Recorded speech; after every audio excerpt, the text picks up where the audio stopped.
Okay, well, welcome everybody to another episode of Techman Talks Dynamics. Got Liz and James as the usual contributors to the podcast, but we're also really pleased to have Soren join us today. Soren, I think from your LinkedIn profile at least, you are a product manager at Microsoft around the BCE platform. Is that correct? That is right. Uh, So a product manager in the engineering team building this product that we all love. Okay, perfect. So we're really pleased to have Soren join us today. We reached out, we had some great feedback when we had Kenny on the podcast earlier in the year. And with the advent of the next release of BC just around the corner, we're recording this on the last week of September. So we're really close to having the availability of that in general. Availability. We thought we'd get Soren on to talk on one specific element of what is coming over the next few months, and that's the payables agent. We've dealt with agents before in a high level on the podcast, but never had someone with the experience and the effort that's gone in to get this into the product. So we're really looking forward to going down that route. So I don't know if you want to, is there anything you want to do in terms of introducing yourself, or are you happy just for us to dive straight in and start chatting about the agent? Well, let's just jump straight in. I mean, I can maybe just add I've been at Microsoft for almost 10 years now and have 29 years in the industry in various ERPs. Before that, at the customer side and the partner side, as self-employed and so on before joining Microsoft. So a bit all round from my side. But yeah, let's jump in. Let's jump in. Okay, well, that's the idea of the content. So I think maybe start with a high level overview of what is this payable agent. I think we've been talking about agents quite a lot on the podcast, so people understand that this is normally an AI agent that has a particular role to do, a particular job to do, rather than the chatbots that we're used to with ChatGPT and Copilot, where we can ask it and get all different responses. So an agent is something that has a particular job to do. You've been working really heavily on the payables agent. So what's that all about? That's right. It's right that agents in this sense have a certain task to perform or cover a certain business area, a certain realm within the business or room of the house, if you will, or even cross rooms of the house could be as well. So the need for the payables agent we saw rising from the fact that any customer works with accounts payable, and as one partner slash end customer put it on LinkedIn a few months ago, if you get your accounts payables wrong, there'll be so many downstream side effects, like your P&L won't be of good quality. You'll make poor business decisions because you can't do your financial analysis and so on. So there's just so many things you need to get right when you register vendor invoices, for example. And this is where the payables agent sort of kicks in. So also because this is often a very sort of time consuming aspect of running a business, and no one really thinks it's fun. It's like doing the dishes, like registering invoices. It's not fun. I can't say if there's an accountant out there who thinks it's fun, but that's our thesis, that no one wants to do this. And we can see this confirmed by even the number of AP automation solutions you find out there for Business Central and for other ERPs. We've been trying to tackle this before this process, like 10-ish years ago, where we built the integration to the Kofax OCR service and so on, but we never really got it to do it in a nice way that was easy to set up and use. And so this, with AI, we now sort of open the door to a new set of technologies that can enable this for us. So basically, what we sort of framed the payables agent as the first line of defense against poor quality data, because really it should help users, the accountants, with getting the quality right, like making sure that you code up the invoices correctly, as they say in the US, that you register invoices correctly, you put on the right dimension codes, you make sure that you catch deferral scenarios and whatever is needed on a specific vendor invoice. So the payables agent intends to be an end-to-end solution for managing vendor invoices, all the way from sourcing them from whatever source, email, e-invoices, what have you, and all the way to final approval and posting, and maybe even as far as generating the payment suggestions. And then after that, because we don't at least in terms of standard functionality, cover the bank integration, then obviously we can't go that far, and probably want a human in there as well to make sure that that happens. When I say that, that's not to be misinterpreted as we want to cut out the human in this entire process. We designed this to be configurable where you want humans in the loop in this process, and that will depend on the individual company how ready they are to dial up the autonomy uh, on these processes. So yeah, basically the agent is intended to sort of help you with vendor invoice management, including everything in that with matching with purchase orders and so on. I think it's great that So you've got that ability, as you just said, to dial the human in. I think people are still quite cautious about how agents are going to work and AI in general. So to give people yeah, they have the ability to work how they want this, to build up their confidence in the agent and know that they're not reliant on it 100% right to begin with. And it's quite neat for Yeah. people to have. I mean, I always now try and encourage customers to have a proper purchase order process so that tools like this do the matching, because actually there's no point in having a purchase invoice approval process because it's probably too late. You've had the goods, someone signed for them by that point. So if you get the purchase order process right, then tools like this can kick in and it can do the matching, and it's already almost approved. And therefore, like you say, you only spit out the exceptions, the ones where the ordered price doesn't match the invoice price, and so on. And of course, it's an area that's massively prone to error, miscoding, or transposing numbers wrong. That But you let's take that element of human error away. let's give Soren some plaudits here, because I think one things I think he identified earlier is that you've got the data there, and because organisations are paying for a purchase invoice, it's cash out. They're very passionate about it being accurate. Yeah. So there isn't a more accurate pot of data to learn from.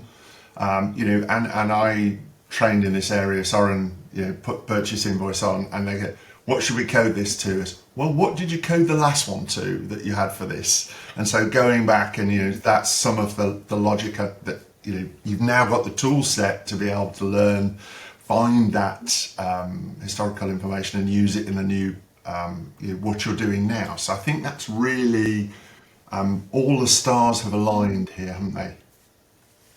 that's exactly right. And in fact, matching with history in your company is one of the key, it's one of the cornerstones of what the agent is able to do these days. Yes. And these days we're improving how we do that sort of historical matching. So when you have an invoice coming in with a number of lines on it, each line we will try to sort of match that with some history, and we'll do that with all kinds of AI bells and whistles in terms of finding context on the invoice. Like if this was a bill from an electrician, is this a bill where the electrician switched a few light bulbs in the office, or was it from the same electrician a bill that where they did some service maintenance on a machine at the warehouse? So ideally, we would be smart enough to know, even though it's the same vendor, seemingly same invoice line, but there might be something else giving it away what this invoice is about. So knowing the difference between those two and how Yeah. they might be need to be coded up differently, that's the level of distinction we'd like to be able to go to with the invoice. And did you say it could pick up deferrals as well? So if you've Yeah. got date ranges on the invoice, it could pick up that as well. Yeah, exactly. So it can look for things that says subscription, things that has a service period, Good. things that has from and to date, or annual renewal, like stuff of that sounds like something that you pay advance of 12 months or whatever, and it will actually try to find. I mean, we've seen great use cases where it says annual subscription, and it would automatically pick up if you have a deferral template that says 12M or 1Y. So Yeah. it will know. And that's just the power of LLMs these days. And it's super good at sort of picking up those signals. Oh, this is probably a deferral. So it will add the deferral code to the invoice line, and it will describe in a small notification why. Why do I why do I think this deferral code is a good match here? So that's one of the new things we've added. So these explanations, the agent's reasoning that help sort of incur trust and transparency. I think so when you go through this development process, how do you test something like this? How do you make sure that the accuracy is good enough to release as a product? Excellent question, because this is, of course, something that is changing these days. Yeah. In the pre-AI era, and I mean pre-LM era, as we know right now, we know for a few years, you could test something and the test result was sort of binary. It works or it doesn't. Right now, that's not always the case. In some cases it is, but not always. Meaning we and anyone who builds AI sort of push the cognitive load of assessing whether it's right or not to the customer, to the user. So they decide if this was a good result or not. You've seen that when you work with like just ChatGPT or Copilot, Yeah. whatever. Like you suddenly have to be the one who tells Copilot, is this right or not? And hopefully it will pick up if you say no, it's not, like thumbs down. Um, so that's part of the equation. So reacting to the actual feedback from users in what they do when they see the result. But of course, so that's what we sort of refer to as evals. Like that's a term now where you react to and you learn over time. If we tweak something in an algorithm, how will that affect how many times a user was happy enough with the invoice line, for example? They didn't change anything on the invoice line. Maybe that's a signal to us that they're happy with it. Our proposal was good enough. If they change something, maybe that's a signal that something's not right. We can't see what they changed because that's customer data, but we can see they changed something.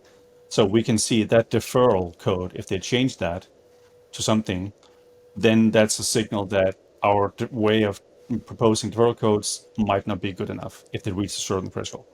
But before it comes to that, before it hits the customer's tenants, we of course need to test it with some base data that we have. So we load a bunch of invoices in that we sort of simulate and see for this invoice, we expect it to be able to suggest a deferral scenario, for example. If it doesn't, it won't fly. So we have a bunch of tests that we do, but obviously only to a certain extent, because end of the day, it depends on the actual data you send to it and you give it. So because we don't know necessarily what the customer's data looks like, we only have our own sort of base data and Kronos data. There's a limit to how much we can test, but we have fairly rigorous tests schemes that we need to sort of pass before we can release something. We have very strict criteria for releasing AI features in general and especially agents. So that's sorry, James. I think that customers are used to that. I mean, the question we get, when we're out proposing one of those AP automation tools that you talked about, Soren, the question always that comes back is, what percentage accuracy can we expect from this? And we've probably been confident enough to say 90%, providing the templates right and so on. And there's a lot more work that you had to do with those typically than we're having to do here. Because almost it's learning as you go along rather than you having to do upfront configuration to try and get to that bar. But I think that 90% they're quite happy with, that's a 90% saving rather than a 10% loss. That's the overall it's a benefit, and they won't let us take the solution away until we've got something equivalent or better. That's a. Oh, sorry, Liz, you're going to say something. Yeah, I think James said it. Just following from what James said as well. How does this tool compare to kind of the OCR technology that we've had for quite a number of years, and quite a lot of our customers are already using? I think, in kind of layman's terms, how does this take this a step further from just the product that we shall not name that's been around for a really long time? Yeah. So I can't speak for the specific products, but I can tell you that in this case, for the agent, at least right now, and things might change in the future, we're building on. So for the OCR part, we're building on a service called Azure Document Intelligence, that's a product team in Microsoft which only purpose is to train AI models to recognize invoices and other Okay. documents. So they do that very, very well. Some other products out there some other solutions out there might also use that same technology for the OCR part, Right. actually. So Okay. that might even be the same for some products. Um, what we were adding is that because OCR is only one piece, that only takes care of the data extraction. Yeah. Like what happens afterwards is probably given the data extraction is fine, what happens after is probably the more interesting thing, because that's where the magic happens. Or I shouldn't use the Matching word magic because referrals, it's really not coding it magic, but correctly, all those yeah, extra exactly. things. And to your point, James, which is a really good point, is that accuracy will increase over time. Because when you start with the payables agent, you might have probably have posted purchase invoices. We can look into that to a certain extent, but it's actually when you start using the agent and the history that the agent is generating as well, along with the posted purchase invoices, that it really learns. So key message here is the more you use it, the better it will become, the better it will be able to sniff out various contexts and so on.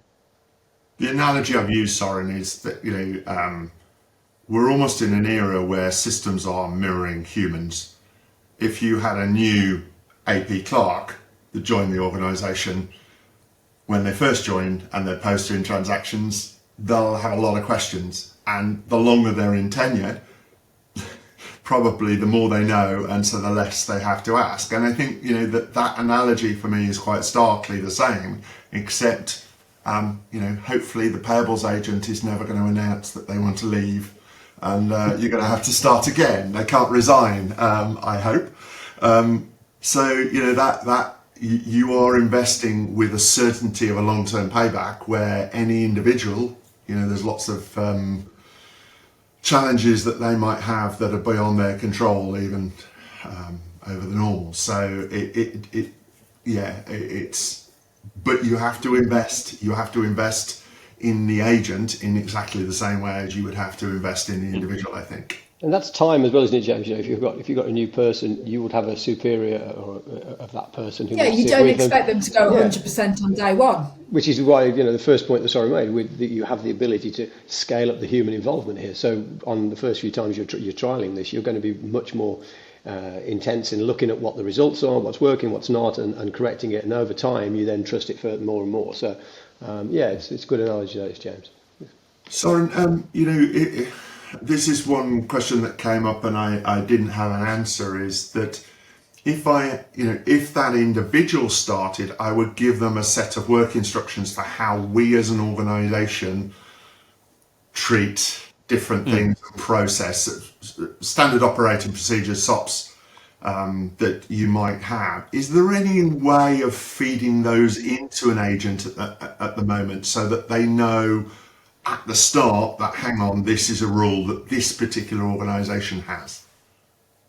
That's a great question. We've been discussing this a lot over the last year or so, because one of the original ideas was, what if we could just feed the agent some kind of policy document, or to Yeah. your point, like operating procedures, and say, oh, this is when you have a cost for an insurance, always add this dimension code or whatever, things of that nature.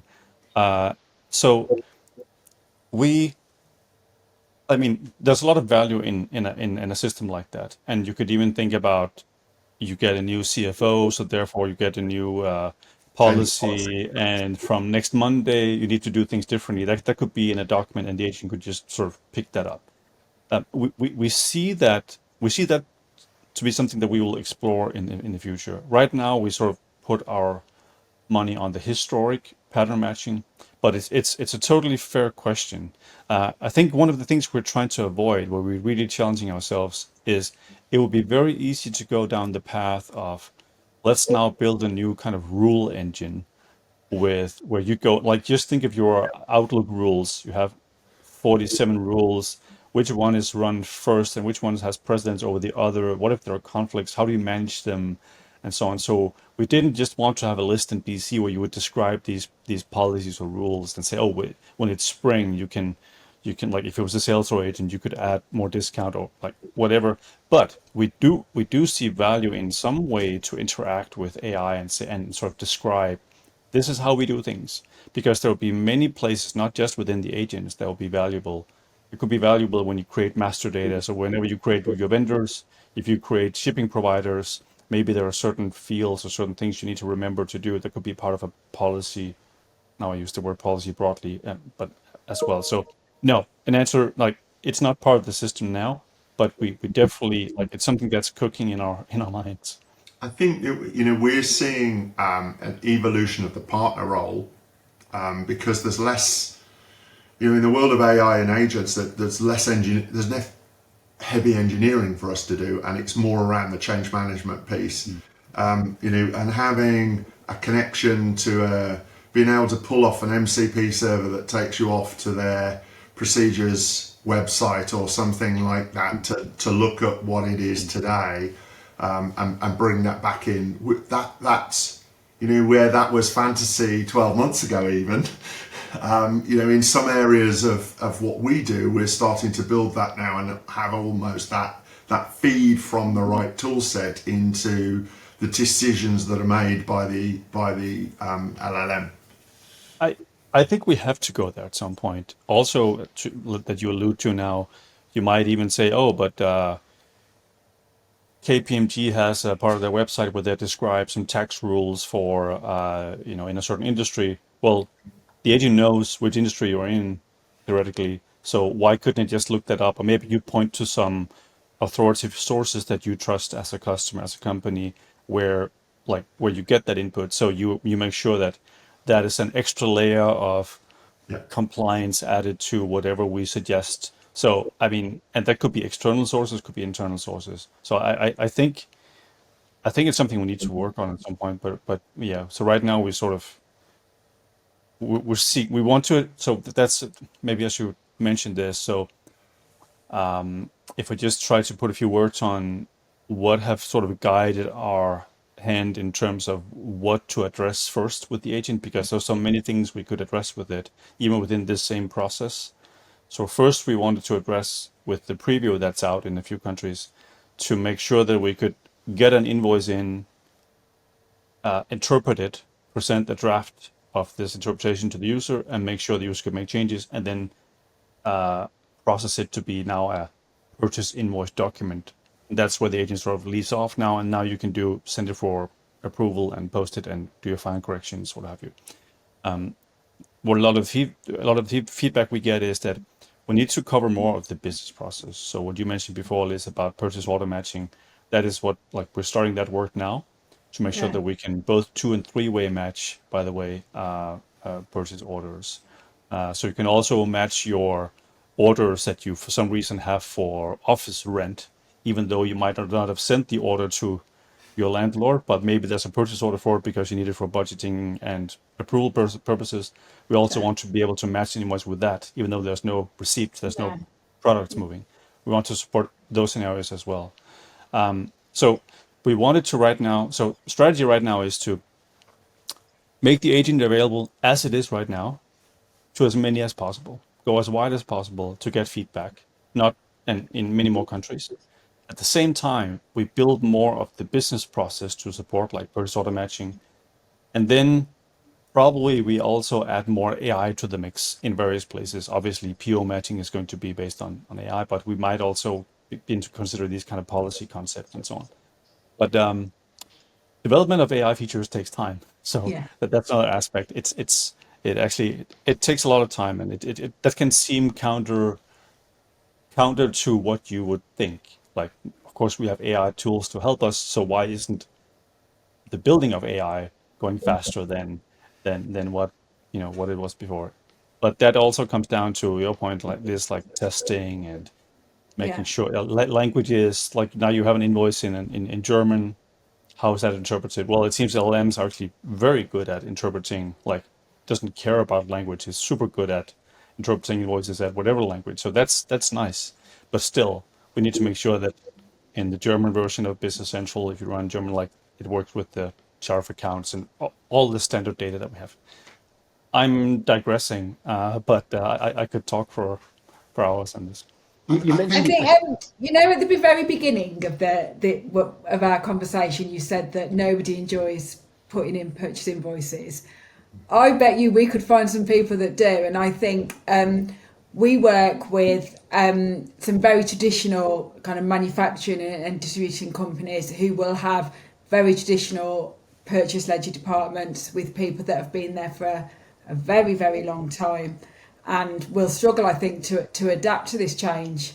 How would you advise the owners in those businesses to kind of start to introduce this kind of technology?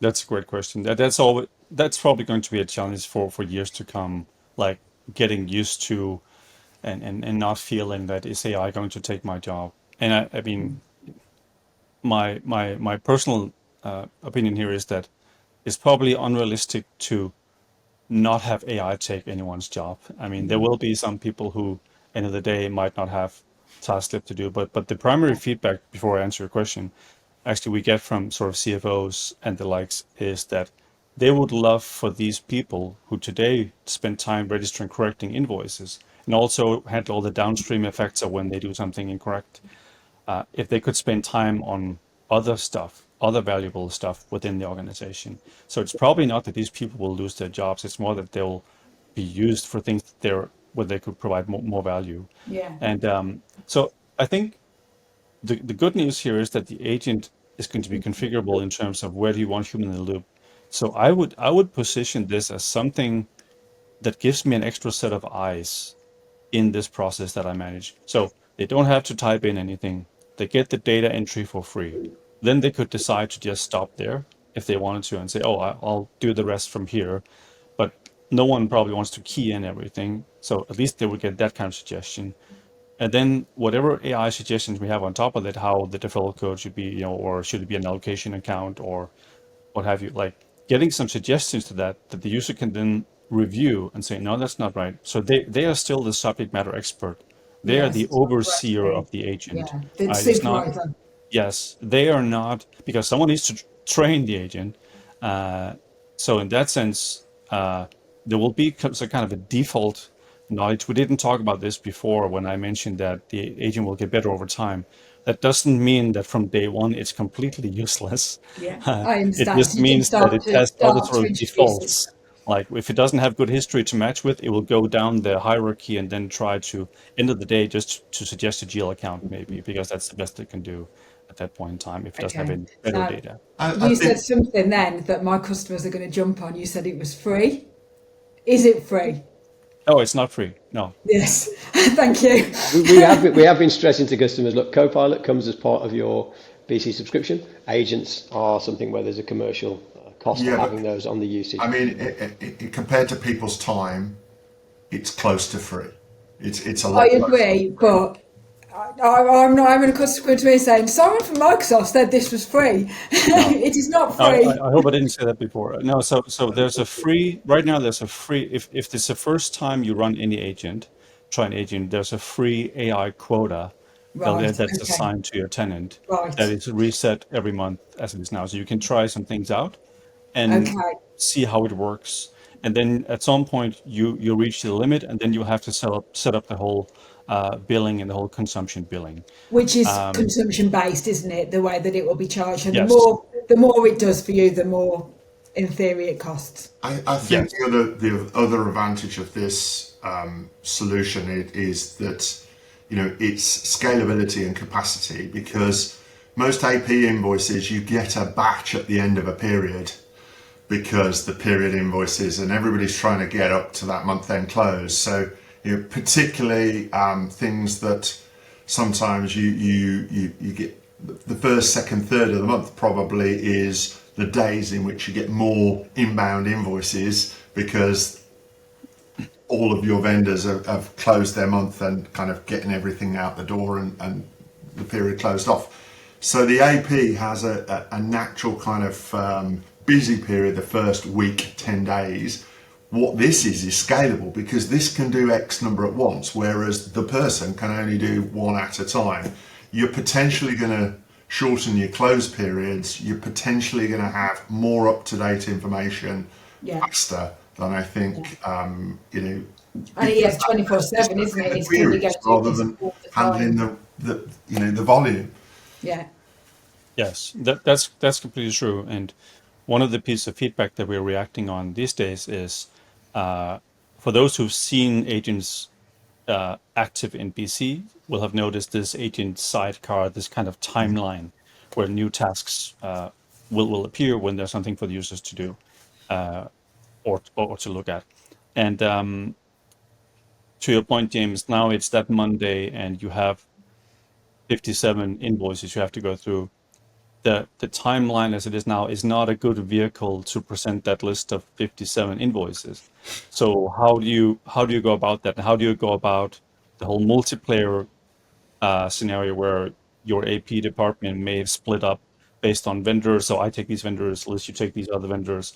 Like how will that work? So we're also working on that right now because we do see like, and I think we've Like a made task this. list, isn't it, for different teams? Yes. I think sometimes when we have built features in the past, we may not have always designed for those, let's say, a bit larger scale scenarios. We provide, five sets of like five vendors and five customers in the Kronos database and stuff like that. But I think we're trying to learn from the past, and we need to design for these experiences. And I, this goes back to what we've done with the public preview, which Yes. was a way for us to get feedback. But obviously, we cannot, like, we've had very long feedback loop cycles with the two major releases we have, and that's simply too long to wait to get feedback. So we are establishing also new programs that will enable people as yourselves to get access to our basically our daily builds. So whatever we're building right now, you could access tomorrow and see what's Microsoft doing in the cloud. So that's going to be hopefully something that will provide us with feedback much sooner, so we can pivot. So we don't have to be a super tanker that takes time to sort of turn around. I think some of the talk, we've had a conversation before, Soren, when I was in Lingley a couple of times ago. The little icons for each agent at the top, I think it'd go all the way across the top by the time we're finished. The number of agents that I could see in 5 years' time potentially is huge. I'm hoping that agents are smaller pieces of process that fit together rather than the big process. So I think that whole piece of it potentially, if it's processing and it all goes through with no queries, do I need to see it in the agent pane at all? In the log, absolutely, if I need to go back and check it. But I really only want that agent pane to be a list of queries that I need to answer, rather than, a bit like my inbox where I try and keep it, deal with things and then delete them. I think that's Don't you think that'll happen? Don't you think that'll people are very happen familiar with. as the product evolves, though? Because at the moment this is new, and I think it's quite Yes. nice. We've gone through a demo today with somebody around the sales order agent, and they quite like the fact they could see the logic that had been taken, and so as they build their confidence on this, they can see why an approach was done, why a response was generated. I think you said once this becomes normal, as with all IT, and with the question about replacing jobs, every time there's been a major change in the way IT works, there's been, we're all going to lose our jobs. Jobs evolve, we don't have people as filing clerks anymore because we store it all somewhere in the cloud, and the days of that happening. So it will always be like this, and jobs evolve and new jobs appear on the horizon. So I think it's great at the moment that you have that, but I can see what James is going. That isn't manageable as it scales, but as almost version 1.1 or whatever we're at, it gives people comfort to be able to track back and see what's happening. I'd add a final comment to that, Liam, which is the organisations that don't evolve probably don't survive. If you've still got telephonists and filing clerks and manual ledger writers, then maybe you're going to have a problem in the 21st century. So that's where you do have to understand the technology and sensible pace. And I think one of the questions we get, Soren, is you talked a few seconds ago, kind of almost this constant evolution. What we get as a question as partner is, well, I don't want to kind of put lots of time and effort and evaluate this and implement it until it's finished. And that has a kind of conflict with that constant change, because they're saying, is it finished enough for us to jump on? And when do we, each client makes a decision about when they jump in. That's a very fair position to take, because you have a business to run.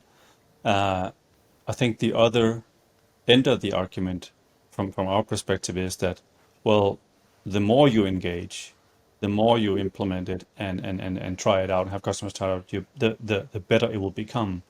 Because we're no longer in a position where we can make it perfect, if like we ever have before we release it. But I think we're shipping things now. We're going into a period now where we ship an era where we ship things much earlier, where maybe shipping experiments is kind of a harsh word, but we're shipping very early stage features and solutions. And my personal take is that the whole classic notion of minimum viable product is sort of dead. Like we're shipping, like we put things out in preview, and the reason we put things out in preview is that that is our way to assess, have the market assess, is this something you would like? Because something that's in preview we can take away tomorrow, we can just pull the plug on it. Whereas things that are in GA, general availability, we cannot. That's takes much longer time. So preview is our way to test the waters, if you will. So is there feedback now that says the market would like this? If yes, let's get it out of preview as soon as possible with its current functionality, even though it's a house, but it only has a bathroom. Like that's like, but the bathroom is great. Like, so there could be limit functionality. It shouldn't be buggy. It's still production quality, but it's very limited in terms of scope and geographical availability. So let's go to GA and then get some feedback. So you tell us what we add. Of course, we know, what kind of business process we would like to support, but we really want this to be, it's almost like a code development situation, if you will. Not that you do the actual code, but that feedback loop just becomes important. And I see why it challenges that approach. Let's wait until it's done. But I'm not sure there's such a thing anymore as done in that sense. It's more when rather than Yes. a finite point. And on So that, we just need everyone to try it out there. I was going to say Give feedback. Yeah, I was going to say the telemetry. I'm guessing you're seeing the usage of the agent in some shape or form. You can't see the data, but I'm assuming that's going in the right direction, and everyone at Microsoft is happy around it. Yeah, there's tricky things about telemetry when we look at it, because you can only deduct so much from it. There are things that data doesn't tell you. Like if you can see that X number of users clicked a certain button in a month, it doesn't necessarily tell you why. So, and we have the same challenges with looking at telemetry from agents that are essentially like users in BC. So we're trying to correlate that with anecdotal feedback. So as much as we can get of that, even one-to-ones with customers and people like you, I mean, that is very beneficial for us, and that's a place where a person like me is mandated to spend more of my time as well, to really get that feedback, to really understand the customer and understand where in the process the agent went wrong and so on. So, and that could come down to oh, what kind of invoice did you feed it? Can I under certain circumstances have a look at that invoice, because maybe that's a kind of invoice we haven't seen before. And so there's so many details in it, and software development is changing. It's a new world in terms of how we ship and the state of the things that we ship. And that doesn't mean this should release something that has plenty of bugs in it. It's more about the scope of what is released like. So yeah, I hope that makes. So if there's a customer that thinks this would never work because I have these types of invoices and it'll never work, try it out, feedback, send you the invoices, and you never know. Yeah, I mean, the more you get involved, the higher the likelihood is that you can influence what the agent will become in the future.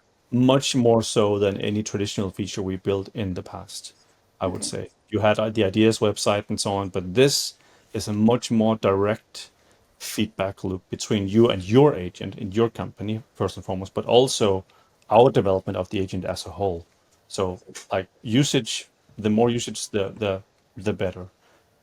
Fantastic. Soren, I'm feeling guilty now because, Techman, we run our business on BC SaaS. We're on, I think, 26.4, 26.5, something up to date. And we have a lady called Lucy who I would assess spends probably a good 50 to 60% of her time going through purchase invoices. And the really funny thing is the one that we get that are usage based is from an AP automation supplier, and we get 100 of those a month, maybe. So maybe we ought to apply, I could be really evil and say the first ones I want to do are the continuing invoices for our internal use through the purchasing agent, and see whether I can map the usage through to our accounts, There you because go. that certainly takes a That's a lot of challenge for time. Lucy tomorrow. I would love to hear how that goes. Sorry, one That of the would be posts I quite saw. funny to turn up in Poznan and use as a use case that there were too many invoices from that particular source, and that yes, we made them much easier and much more straightforward. Right, right. One question from me. I saw you had a post a few months ago on LinkedIn, and it was regarding the excitement of working with agents. But I think you said it was one of the most difficult things you'd ever done in your professional career.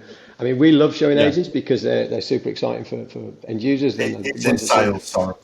yeah, so I'm just intrigued. What element of that was the difficulty? Is it you've hinted at a couple of things today? I think the time it takes to get that back. Was there anything particular that you found frustrating? Yeah. So 5 years ago, if you asked me to build a feature or design a feature, I very much, so I knew what we had in the toolbox. I knew what AL code could do. I knew what the UX constraints could be. We had some design guidelines, and then it's up to my imagination and the imagination of our engineering team to say, okay, how could we build this? How could this be intuitive? And all these things. But end of the day, there will be a limit to, like, when we open the toolbox tomorrow, unless we ask for new stuff from Peter Boring's team and in AL and stuff and the client, it will be fairly fixed. Today, when we finish this conversation and I look in my toolbox, it's different from what it was yesterday. Like the LM models have changed, maybe. Of course, that doesn't just go like overnight, but it's something that we know because we now consume the LM models internally. So that needs to be we need to know and we need to test. So the whole concept of knowing your toolbox.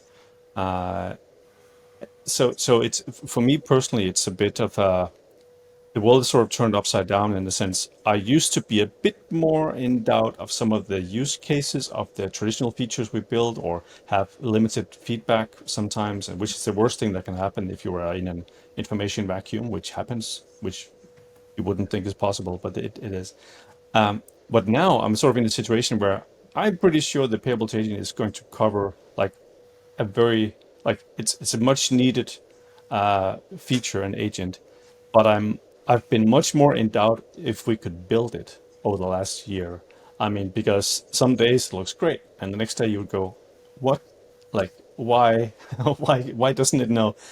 But this goes back to, I mean, and the way this just changed for a product manager, and you probably experienced this yourselves in various sort of tests that you've done, is it was also exciting to do sort of proof of concept of the agent. Like a year ago, spin up Copilot, give it a PDF invoice and say, tell me what you think you know about this invoice from an AP perspective. And it neatly said, oh, something there says support for 6 months. That's probably a deferral. So it already then, it had, like, the LLM had sort of foundational knowledge, if you will, about the accounting space, because it's such a well-described area, like, in businesses. And that's really what, like, that really fuel the optimism that we could build this. And then it's much more about what should the process look like? How do you interact with agents? To your point about having multiple agents and more agents, right now, I think the assumption is that, well, you probably, as the same person, don't work with the sales order agent and the payables agent, so that's not a big problem unless you're sort of a octopus in your company. You do everything, but no doubt that we need to figure out how does handover between agents work? If you had a procurement agent, and now suddenly the ship is stuck in the Suez Canal and all purchase orders are now delayed, should the purchase agent, which we don't have, but think about, Like, should that notify the sales order agent, hand over to that so that it could notify all the customers who wait for like the sales order and shipments? So how do you interact if you have multiple agents? Do you really care if that's this agent or this agent? Is it just a chat window? Is it like what is that pane of glass where you interact? So we're thinking a lot about that.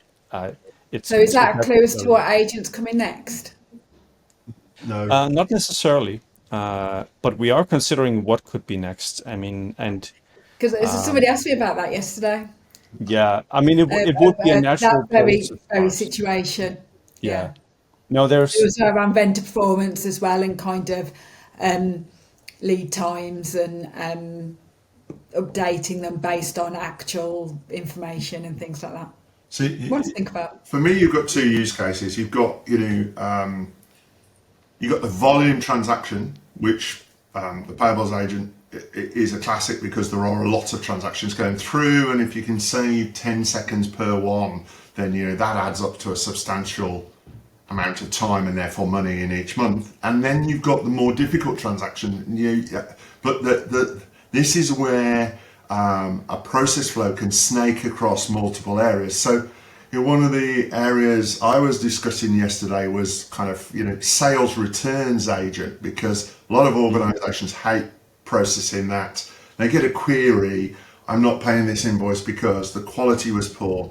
Well, actually, you could, that's not, if you work out what the item was that was poor quality, that failed, and then you've got to snake that across to the purchase side to say, we raise a query on the vendor because we shouldn't pay their, if we're not getting paid our sales invoice, we shouldn't pay the purchase invoice for the element where there's quantity. So there's all these kind of interconnections. People, they're not silos. There's touch points right the way through this. Well, that's where it becomes most Complex powerful, because are- that's where human communication often falls down, isn't it? So, Yes, it's done too late, or it's not completed across the different places. But it is a whole set of actions to do, and I think from the user community, I'd say, Soren, they always obsess about the ones where there are a lot of options because they find those more difficult. yeah. Actually, humans quite like repetition because until they get bored, And, because but it's that's it. easy to learn. or make mistakes. And it's totally fair. And I think this is an evolution. We're first trying to sort of get a grip on like those very transactional, a bit higher volume repetition, and then probably evolve more into the space of the sort of more complex. Not saying it can't be complex, because when it comes to PO matching, like Yeah, there's the whole thing about, has it been received on the inventory yet? Like, should we reach out to Peter who's in the warehouse, or like what about the purchaser? If we find a match, is our interpretation of the invoice then the values from the purchase order that we pull in, or the values that we have AI interpret? What if there's a conflict between the two? How often does an AP clerk tell the purchaser, say, no, you used the wrong GL account on that line. You have to use this going forward. to Like, go for there are approval many again. sort of multiplayer. And then there's another scenario that we haven't sort of handled yet, but you could discuss, is that part of the payables agent? But you can imagine the vendor in 3 weeks sending us a follow email saying, hey, you haven't paid this invoice yet. Is that the payables agent that should pick that up and say, I wonder why? Like, it can maybe see the item has been received, so far so good. But who's then holding the payment back? Is it because we don't think the quality is good enough, or like there's so many, to your point, many use cases where we need a way to hand over. We need agents to know about each other, so they know what, hey, I'm the payables agent. I know what this other agent is supposed to do. And then you mentioned MCP, James. That's also where MCP comes in, or could come in. So there's so many things flying around at the same time. I don't want to get I too mean, what you've done, you had to start somewhere, and you look, the secret sauce that's made Business Central successful for forevermore is the fact that the flexibility of it does so much, and if you as an organization needed to do a bit more, so the data I'm waiting for is when the toolkit behind the agents gets available for us to customize and amend and put customer and vertical specific process into it, because I think that's what always has made Business Central successful in whichever market, and it will be the same with agents. And completely get that you've had to build the toolkit and make sure the toolkit is complete by building an agent that uses that toolkit, but it's both are important. I agree. And you mentioned something that is, I've used this term before, but I don't mean this in a serious way, but kind of a half joking way. But as a product, you could look at a product and say it has sort of an identity crisis, because sometimes it wants to be a platform, sometimes it wants to be an end-to-end business solution that covers like that last mile. I fully agree that we need to be a platform. You need to have the tools to build agents.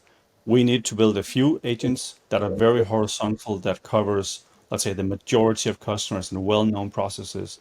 And we also need to make sure that we think in extensibility even of those agents as well. So because you might want to say, oh, after it goes to PO matching, before it goes to finalization, it might need to go wherever, things of that nature. So we need to think that in as well. And so I don't see us build hundreds of agents.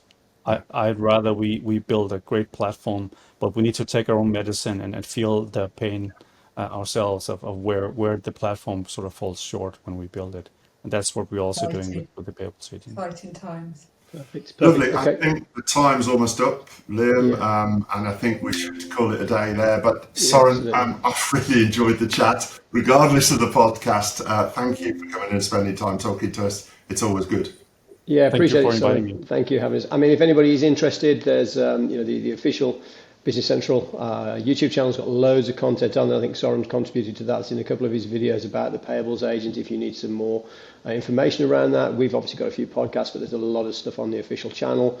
There's a good little playlist around either what's cooking with Business Central and what's under the hood, depending on what level of technicality you want to go down to. So if you are interested, go look at that. And I think the other takeaway is try this out, right? Anyone who's on Business Central now, go and have a play with it and see what you make of it. And at least in your sandbox. Yes. At least in your sandbox, yeah.